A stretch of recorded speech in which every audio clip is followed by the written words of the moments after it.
2. Let's do it. And it's all about actives. Yep. I didn't pull on every types of actives, but I did pull on retinoids, which is probably the first thing. Yeah, for sure. If you read the online journals, they usually talk about this during summer. Yep. So I asked the people if they use retinoids during summer, and the choices are stay the course, yes, by dial up in strength, definitely not, and retinoids not really part of my routine anyway. Yeah. Fascinating. Only 10% of you said retinoids not part of your routine. So definitely lots of retinol lovers out there. Only 7% said definitely not.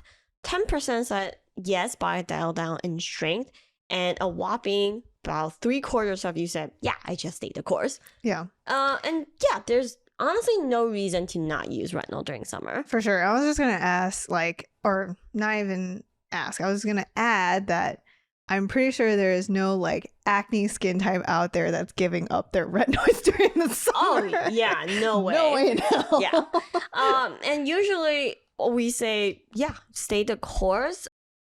Dial down in strength if you need, especially for people like me. I already have enough trouble. My skin's not super duper retinol tolerant. And let's say if I'm going, again, hiking, going by the beach, or I'm doing whatever that makes my skin feel a little bit more sensy than usual, then I feel like I don't need to punch up. For sure. But I will say that the takeaway from retinol talk is really just sunscreen, guys. Sunscreen, just do it. Yeah, for sure. There are a few scenarios here that maybe you can think about tweaking actives, and kind of like you were saying with sensitive skin, this is probably the one area where summer, it's just you're sweating more. Yeah. You're applying sunscreen. You're probably getting a lot more sun. This would probably be a time where it makes sense to dial back a little bit. I was also going to add, summer is probably a period where it's probably not the best idea to start a retinoid. That's true, yeah. Just because I think that your skin's about to go through a lot, and then you're going to need to sunscreen more frequently. You're going to have an onboarding period where you're going to deal with dryness and flakiness. And I would say summer is probably a weird time to kind of wrangle all of that in when you're kind of out and about. You're also, I don't know. That's generally my advice. Yeah, and I also think now there's a lot of articles out there to talk about, can you use retinol during the day? Yeah. And there's a lot of people that's like, it's totally fine. There's no reason to not to do it. I'm all for it.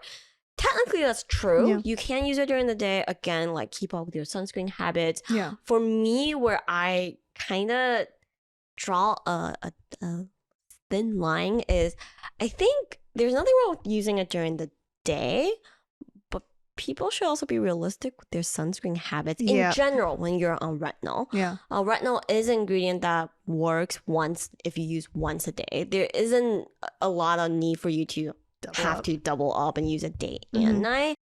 But I feel like some of the articles, their tone is almost very casual. Oh, very cavalier. Yeah, of course. Whatever. There's no difference between that and a peptide. Yeah, exactly. Just use it whenever. Just still know that your skin is a little bit more sun-sensitive, and you should absolutely be protecting from the sun. If nothing else, even if it doesn't cause additional sensitization, why would you neg out retinol's hard work by not protecting yourself from the sun? Have we hit that cycle where it's use whatever active you want? Because I felt like maybe 6 months ago we're too many actives, bad for skin, mass sensitivity. And then now we're back to use whatever the hell you want. More the merrier. Yeah. Pummel your skin with retinol. It's awesome. Okay, we've hit that cycle again. Yep. And the other pretty common and can be aggressive active ingredient we want to talk about is glycolic acid. That one to me was really fascinating because for me, the immediate thought is I personally really enjoy good exfoliant during summer, especially just sometimes when you're outside for a long time, you feel extra grimy. Yes. And I was curious, and again, I looked up, is there any statistical difference between skin during hotter month versus colder month? Oh, okay, cool. And I did find one study. It is small, so take this with a grain of salt. Thought. Take it with a grain of salt. But it is reported that desquamation, which is the rate at which your skin turns over, is greater in summer during winter. So there is great individual variability in these data.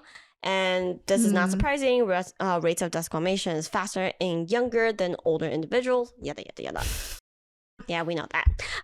But this is interesting to me because I do think, even though I enjoy a good exfoliant during summer, there's definitely a risk to over exfoliating. Yeah. You don't have to dial back AHAs during summer, but again, read the I almost want to make a hips don't lie reference, but basically read the signs of your skin. If it's feeling, if you're staying course with your typical routine and it's feeling just a little sensy, listen to it. You might not need to do it as aggressively or as frequently. Just, yeah, that's it.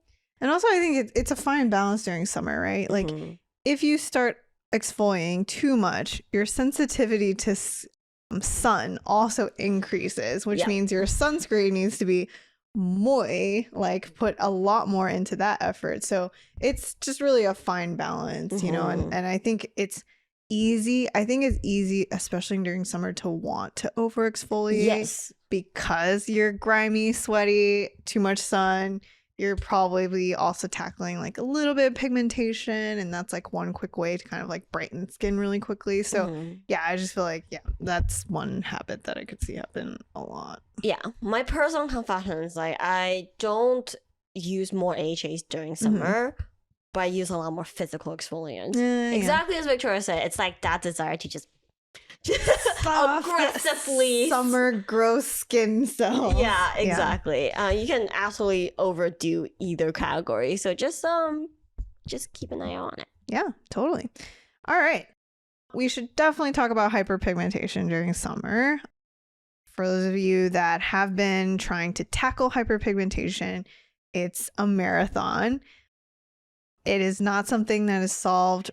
Realistically, it's not really even something that's going to be solved in even 2 months. The time period requires, much longer, like even 6 months.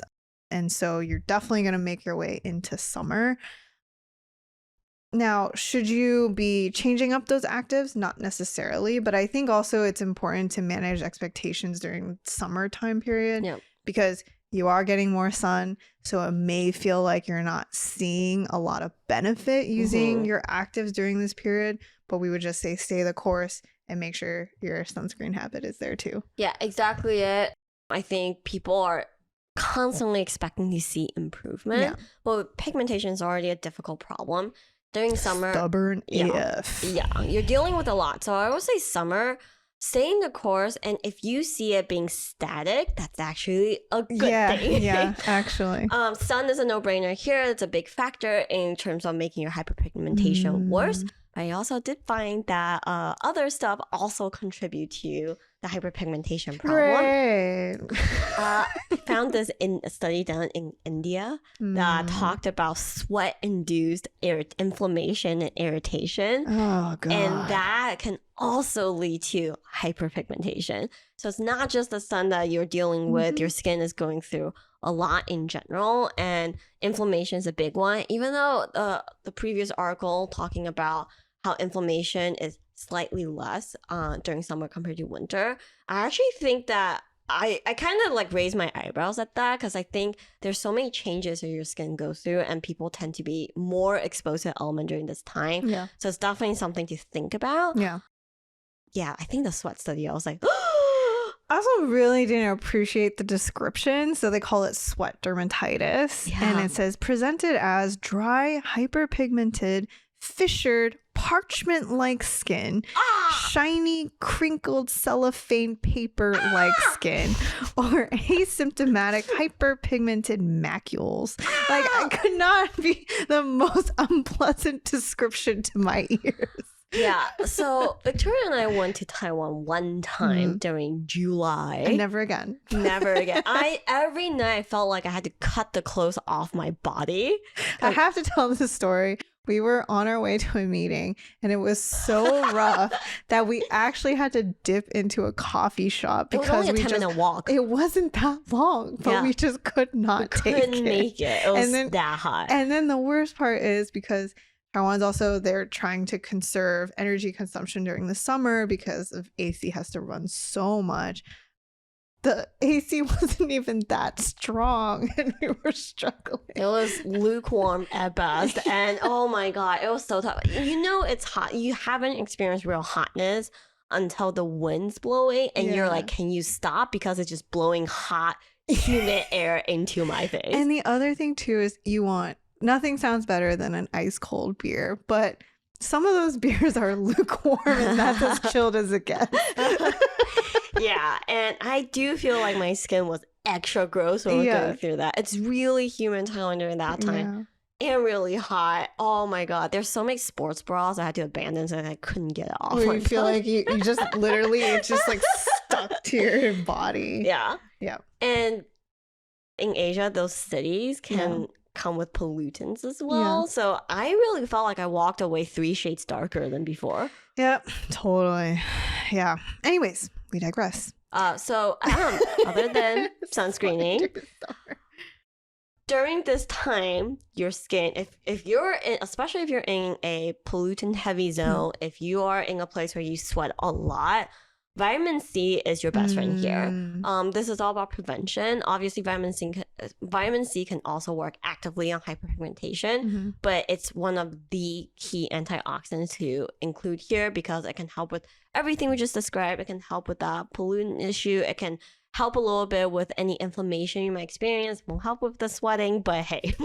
Question. Yes. Vitamin C, ascorbic acid, correct? Yes. So that is the go-to recommendation. And our next meet will be all about an update on vitamin C. Victoria and I were looking through our old blog posts, getting ready for the website, and we're like, wow, we're due for a refresher on vitamin C. And let's just say we are testing some vitamin C dupes. So we're very excited about it because it's been a long time coming for us to actually start looking at so many of these dupes of CE ferulic. And is there one that might be better? I don't know. I feel like Laura and I already have a couple losers, actually. Oh, yeah. Actually, those are easier to spot the winners, for sure.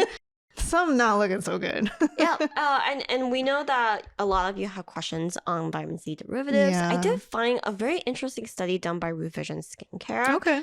And this one was done specifically during summer. Ah, ballsy. Yeah, so I find not many brands are willing to do that because summer months you don't get as good results. 100%. And a lot of times you send these people home from the clinical testing site with their products, with a sunscreen and says, please use.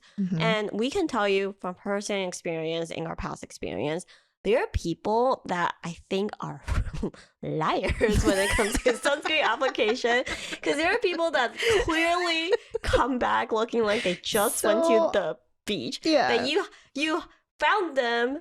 And when they started the clinical, they were like Fitzpatrick 2, and they come back looking like Fitzpatrick 4.5. And they're red, and the pigmentation is worse, and you're like, that is definitely not because of my product. Yeah, you went to Key West, and you know it. You went to Cancun, you liar. So, yeah, ballsy that I did this. Yeah. They ran the study for 12 weeks, from July to September, and they sent them home with their 30% THD ascorbate vitamin C serum. We should say it is an open label study. Yeah. So everyone knows what product they're using. And they also gave them a SPF 45 mineral sunscreen. And I find this interesting because the vitamin C was used twice daily. Very, very high level. And the sunscreen instruction was use it at least once a day, por favor. And this is a very small study. There's only 10 people. But what I find interesting that is tiny. That is very tiny. Yes. So they looked at hyperpigmentation specifically. And what I really want to highlight here is 70% of the subjects showed an improvement. And the average improvement was 33%. And the range is from 10 to 55 by end of study. Okay. 3 subjects out of 10 did not see improvement.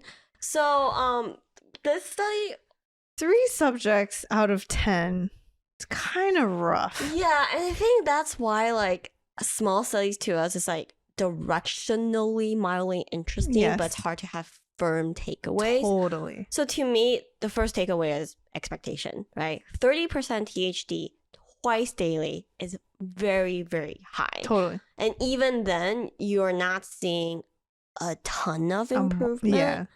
I would say even the 10% improvement to me is like, I can tell you that a 10% improvement is not going to be visually very exciting for you. Yeah. You have to understand when they take these images and sometimes they mark the improvement. Sometimes the imaging is like it's actually even more accurate than our own eyeballs in assessment. So that's why, that's why Gloria says like even at the 10% mark, you would be almost thinking like, I think my eyes are playing tricks on me. Like, oh yeah, I think that's lighter. It might be a lighting thing, but it might be better. Yeah. So yeah, and to me, that's just to say that if you're using say a more typical 15% C ferulic type formula once a day during the day, and you're like, this is not working for me, you're not seeing improvement. Is your skin holding steady state? Because if that's kind of the goal during summer, I would say, for hyperpigmentation. Totally. And I also think this is a good representation of just hyperpigmentation and how like that is just how stubborn the skin concern is. And so to hear that 3 subjects didn't see any improvement is not surprising to us at all. Yeah. So yeah, I think that kind of sums up this episode. Whether you tweak up your routine for between different seasons is entirely up to you, up to your skin condition. I hope it was interesting to see that there are statistical differences between your skin, between the seasons. But I did want to do a quick sum up of everything. Products maybe you don't have to worry about. Cleansers. What else? I think really cleanser is probably the main one. Moisturizers is probably where you could do some minor tweaking just to lighten it up a little bit. And then in terms of actives, I think of all actives, if we had to pick one that you must have during summer, it would definitely be the vitamin C. Yes. Out of any of these guys. So yeah. Otherwise, stay the course for the most part, and definitely sunscreen.